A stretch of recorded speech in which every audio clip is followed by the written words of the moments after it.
今日咧就想同大家講講西洋菜㗎。咁西洋菜咧就個性質係寒涼㗎，佢可以清熱解毒，亦都能夠潤肺止咳、潤腸通大便。咁喺止咳方面咧，對燥咳同埋熱咳咧都好有功效。嗱，咁西洋菜仲有一樣好適合婦女嘅功效，就係調經解痛啦。就適合喺經期前啦，或者經期後飲用，就千祈唔好喺經期間飲用啦。懷孕嘅婦女咧，亦都唔適合飲用㗎。咁仲有一類人唔適合嘅就係脾胃虛弱嘅人啦，譬如係少食多瀉嘅人士啦，就唔適合食呢個西洋菜㗎。咁今日咧，我就會用西洋菜啦，配合呢個豆腐。咁豆腐咧就含有豐富嘅植物性雌激素，咁所以咧佢配合埋西洋菜咧，更加能夠發揮嗰個調經止痛嘅效果啦。咁仲有一樣咧，佢仲能夠咧舒緩更年期嘅不適㗎。我會用250g 嘅西洋菜就已經洗乾淨㗎啦。有啲特別長嘅，我哋就將佢搣開一半。嗱，呢條又比較長啦。滑豆腐350g，會打橫切2刀，打直咧就切4刀。嗱，總共咧就切咗咧27條嘅呢個豆腐塊出嚟啦。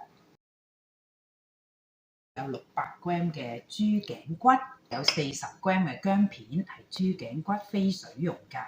另外咧有啲煲湯材料就係10g 嘅薑片啦，2粒蜜棗，同埋咧6粒嘅無核乾小紅棗。咁呢啲已經洗乾淨㗎啦。你做咗豬頸骨嘅飛水先。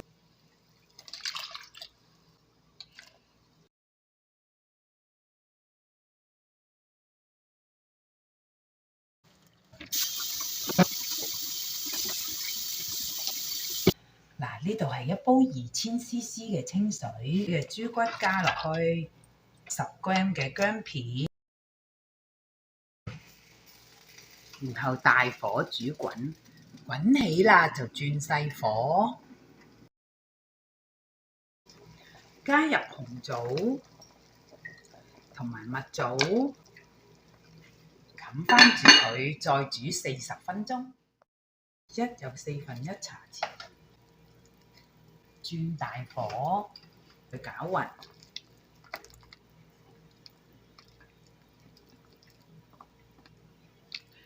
然後咧將啲豆腐加落去，煮佢10分鐘就唔使冚埋啦。跟住加入西洋菜，加咗西洋菜之後，唔好冚住佢，再煮6分鐘到，咁就做好呢一個非常美味嘅湯水啦。